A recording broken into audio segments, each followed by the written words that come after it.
Ce programme est déconseillé aux moins de 12 ans. Je demande à un jeune que se passe et me dit non. Bon, ils ont retrouvé quelqu'un au fond d'un puits. J'ai vu le corps, parce que sa tête même est déchirée là vraiment. Même si on me dit de tomber dans le trou, il ne peut pas croire. C'est quelqu'un qui lui a fait ça. Ça veut dire qu'il y a un manque de sécurité.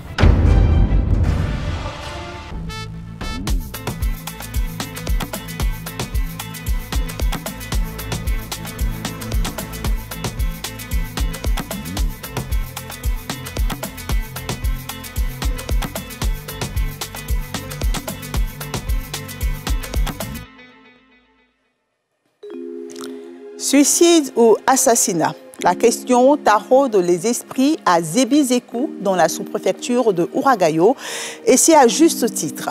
Le lundi 5 février 2024, le corps sans vie du directeur de l'école primaire est retrouvé dans un puits à 1 kilomètre de sa résidence.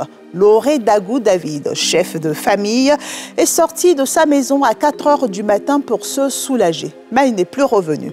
L'affaire est confuse car les toilettes sont situées à 2 mètres de la maison. Comment le directeur d'école, qui a des problèmes de vue, s'est-il retrouvé à 1 kilomètre de sa maison, sans une torche et dans une obscurité totale? Retour sur les circonstances de cette tragédie mystérieuse.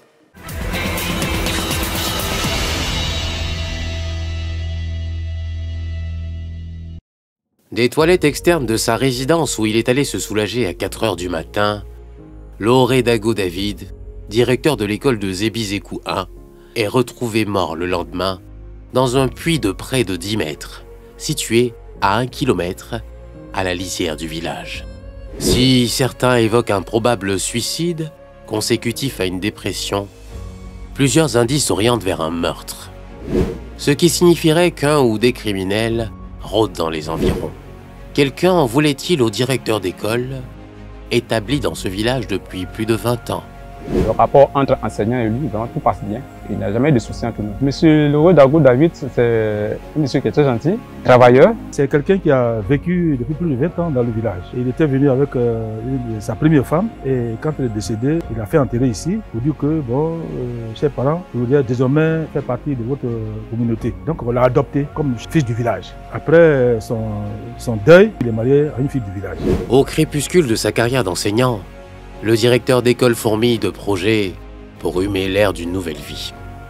Au nombre de ces projets, une maison en finition dans ce village de plus de 2000 âmes, dans la sous-préfecture de Ouragayo. Il devait couvrir la maison. Les charpentes, les bois ont été achetés. Il devait acheter les tôles, de sorte qu'on couvre la maison. Il faisait déjà des projets pour des petites structures qu'il allait mettre en place pendant sa retraite, pour toujours se mettre au service de l'éducation. Hélas, la maison en construction du directeur était la poule aux œufs d'or d'individus sans foi ni loi. Quelques jours avant, il avait été notifié que ces bois de charpente pour sa maison qui est en construction avaient été volés. Quand le bois du monsieur a été volé, il ne dormait plus parce qu'à chaque fois il faisait la police pour voir si ces bois étaient là. J'ai voulu même qu'il partait porter plainte, il a dit non, on n'a qu'à laisser. Puisqu'ils n'ont pas tout volé, ce qu'ils ont pris là, je peux remplacer. On n'a qu'à laisser. Parce qu'il ne faudrait pas que ça devienne des trucs, leçon. Souffrant de maux d'yeux, le directeur d'école se rend à Abidjan, au service ophtalmologie du centre hospitalier universitaire de Treichville, pour des examens. Après une semaine dans la capitale économique ivoirienne, Lauré Dagou David regagne Zébizékou le dimanche 4 février 2024, avant un autre rendez-vous prévu dans 2 semaines. Ce soir-là, le directeur d'école tombe à pic pour suivre en famille la rencontre Côte d'Ivoire-Mali de la Coupe d'Afrique des Nations 2023. La Côte d'Ivoire a gagné. On a commencé à aller s'amuser puisque la maman de Franck Kessie était là. Il a dit bon, je m'en vais voir mes collègues là. Comme je viens d'arriver, j'ai dit d'accord. Parce qu'il m'a appelé pour venir mettre les colis là dans ses yeux. J'ai mis ça dedans et puis bon. Et c'est comme ça qu'il allait se coucher. Je l'ai trouvé dedans et puis je me suis couché aussi. Tellement que le sommeil m'a pris, je ne sais même pas comment il s'est levé. Le temps que je vais soulever ma tête pour le regarder, il me dit non, je vais au WC, je viens. Tout ce que j'ai eu à dire, je dis d'accord. Puis je me suis recouché. Au moment où je me suis réveillé, je fais comme ça, il n'est pas là. J'ai dit aïe. Ou bien il est en train de marcher dehors là-bas comme d'habitude ou bien je sors, il fait déjà bien jour. Il n'est pas là. La maison est juste là. Ici, c'est le WC. Comme vous pouvez le voir, il n'y a pas de lumière. Cette nuit-là, il est sorti sans la torche ici. Sans la torche et son téléphone mobile resté sur la table, le directeur d'école a semble-t-il laissé les portes de la chambre et du salon ouvertes. Ce qui n'est pas dans ses habitudes. L'inquiétude de la maisonnée est grandissante, car il est 8 heures et le chef de famille n'est toujours pas de retour pour la prise de ses médicaments. À 8 heures, il devait mettre les gouttes dans ses yeux et il ne ratait pas les heures de prise des médicaments. Il mettait même un réveil pour ça. C'en est trop. Chaque minute semble être une éternité. Morte d'inquiétude, Madame Dago se rend cette fois-ci chez le directeur adjoint de l'école, par ailleurs ami de son époux. C'était un dimanche, je me suis levé et puis je suis venu en classe pour préparer ma semaine. Autour de 8 heures, que sa femme est venue me voir pour me demander si son mari était avec moi. Je lui ai dit non, mais il n'est pas avec moi. Qu'est-ce qui se passe? Informé, le directeur adjoint et tout le village, toutes affaires cessantes, sont en alerte pour retrouver l'enseignant. À leur tour, la police et la gendarmerie sont avisés. Des avis de disparition sont émis sur la toile. Les contacts téléphoniques sur les affiches attirent hélas les arnaqueurs qui donnent de faux espoirs aux parents. Lundi 5 février 2024, des villageois poursuivent les recherches. Avec son frère cadet et ses chiens de chasse, Garou, oncle de Madame Dago, mène ses fouilles lorsqu'une scène étrange suscite son attention. On a fait le tour du village, arrivé derrière la maison de M. Bob Liké. Il y a une puits qui est là. Habituellement, on a l'habitude de chasser, donc on passe là, c'est toujours fermé. Donc lorsqu'on est arrivé là, et puis il a vu que le puits là, c'est pas fermé. Dès qu'on s'est approché, il a vu que l'endroit là, il y a l'homme qui a marché là, tous les herbes là sont cassés. Donc c'est comme ça, il a vu Abby et chaussures. Il a regardé dedans, le petit il a été auprès de moi. Il a regardé, il dit, mon petit, approche-toi. On dit c'est l'homme qui est dans le puits. Donc le petit s'est approché, quand il a regardé dedans, lui-même il a eu peur. À partir de 11 heures, nous étions là lorsque nous avons entendu des bruits. En tout cas, des pleurs, des cris partout, tout était mélangé. Ils convergeaient vers le bas là-bas. Voilà. J'ai demandé ce qui s'est passé. Nous étions assis dans la cour là-bas. Je demande à un jeune ce qui se passe. Il me dit non. Bon, ils ont retrouvé quelqu'un au fond d'un puits. La nouvelle se répand très vite comme une traînée de poudre, provoquant une onde de choc chez les populations. L'atmosphère paisible de Zébi-Zékou est perturbée par cette tragédie inattendue. L'angoisse monte d'un cran. Pour la famille du directeur d'école, cette angoisse se transforme en horreur.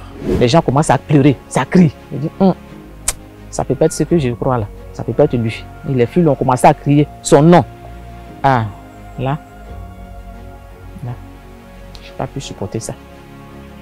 Je n'ai pas. Je n'ai pas pu. Je n'ai pas pu. C'était trop fort. Monsieur, elle a trop de projets pour dire il va aller se tuer. Je ne crois pas. Je ne crois pas. Ah. Vêtu de sa culotte de nuit, le corps sans vie du directeur d'école est accroupi dans ce puits d'environ 10 mètres de profondeur. À partir de la hanche jusqu'à la tête, toute cette partie n'était pas noyée. Dépêchés sur les lieux, les services des sapeurs-pompiers procèdent à l'extraction de la dépouille du puits. Et ce, en présence du sous-préfet de Ouragayo, du commissaire de police et du commandant de brigade de gendarmerie. Le tout sous les yeux hagards des parents et des villageois dont les esprits sont turlupinés par cette énigme déchirante. Ça a été un coup dur parce que je me dis qu'on ne peut pas se laisser vendredi. Tu me dis je reviens dans 2 semaines. Tu nous laisses tes vêtements que tu dois porter pour ton rendez-vous. On les repasse, on les dépose et puis 2 jours après, tu n'es plus là. Merci. Dans le village, nous nous interrogeons depuis. Parce que nous n'avons pas senti de malentendu entre lui et quelqu'un d'autre. Ses collègues, ni un élément du village. Il vivait en symbiose avec tout le monde. Et c'est quelqu'un qui parle peu. Donc nous ne savons pas qu'est-ce qu'il a eu pour qu'il arrive sur ce drame-là. Est-ce une dépression? On s'interroge, on ne sait pas. Rumeurs et spéculations vont bon train dans le village. Entre des populations désireuses de percer l'énigme du puits mortel. Je ne dis pas que le cas du suicide n'est pas balayé du revers de la main de quelqu'un qui est plein de vie, plein de projets. Parce que quand je le côtoie, à aucun moment je n'ai senti des moments de démence, ou bien quelqu'un qui est débité par la vie, ou bien qu'il ait un désespoir quelconque. J'ai vu le corps, parce que sa tête même est déchirée là vraiment. Même si on me dit de tomber dans le trou, il ne peut pas croire. Quand quelqu'un tombe dans le trou par la tête, il sait qu'il peut être blessé. Mais déchiré, on dirait quelque chose qu'ils ont pris une machette.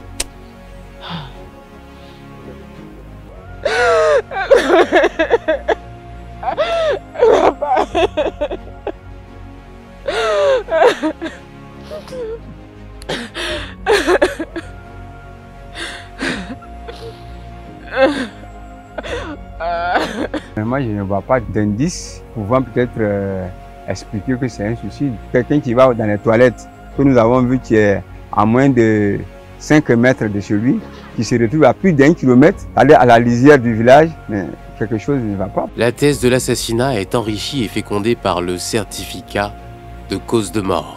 Une lésion ouverte du cuir chevelu, profonde d'environ 6 cm, de grand axe, avec présence de sang coagulé depuis la plaie jusqu'au cou. Des hémorragies sous-conjonctivilales, la mort du nommé Lauré Dago David apparaît comme une mort violente dont une autopsie pourrait en élucider les circonstances et les causes probables. Plongés dans un état de choc et de confusion totale, la veuve et les orphelins d'Ago feront difficilement leur deuil en raison du mystère qui enveloppe la mort du chef de cette famille. Ça me laisse un arrière-goût et le fait de ne pas avoir de réponse à mes questions, ne pas savoir ce qui s'est réellement passé, qui l'a fait, dans quelles circonstances, pour quelles raisons, ça franchement, ça va peser. Je ne pourrais pas faire mon deuil en entier. Depuis cette journée de travail du lundi 5 février, transformée en un cauchemar sans fin, les enseignants de Zébizékou et leur famille vivent désormais dans la psychose et une incertitude totale. Mon épouse, les enfants sont ici, ça devient un problème de sécurité pour nous. Si c'est un cas de suicide, on pourrait dire que c'est lui-même qui est parti là-bas, qui s'est suicidé. Là, ça apaise un peu nos inquiétudes, mais si c'est un cas d'assassinat, vous voyez l'état dans lequel nous sommes aujourd'hui. Et les enseignants et tout le monde. C'est quelqu'un qui lui a fait ça. Ça veut dire qu'il y a un manque de sécurité. Que s'est-il passé aux heures sombres de cette nuit fatidique? Le directeur d'école qui a pour habitude de sortir à 4 heures pour prendre l'air, serait-il tombé cette fois sur les voleurs de ces bois de charpente? Cette thèse pourrait expliquer pourquoi le corps du directeur d'école a été retrouvé à 1 kilomètre de son lieu d'habitation, à la lisière du village, dans une zone non éclairée. Le dernier poteau du village même est juste à la limite de l'école, là-bas, déjà près de 200 mètres. Il est venu jusqu'ici, sans torche. Le corps a été retrouvé au niveau du bâtiment là-bas en construction, à près de 200 mètres du goudron. Toutefois, seule la police pourrait apporter la clarté à ce mystère. Ce drame met tout de même en évidence les conditions de vie des enseignants dans les zones reculées. Ce drame aurait-il pu être évité si les toilettes étaient à l'intérieur de la maison? Si les toilettes, effectivement, étaient à l'intérieur de la maison, ils ne seraient pas sortis pour vouloir se soulager dehors. Bien naturellement, pour faire nos besoins, nous sortons à des heures indues. À n'importe quel moment, on peut sortir et puis tomber sur des malfrats, des gens de mauvaise foi qui certainement rôdent autour de l'école.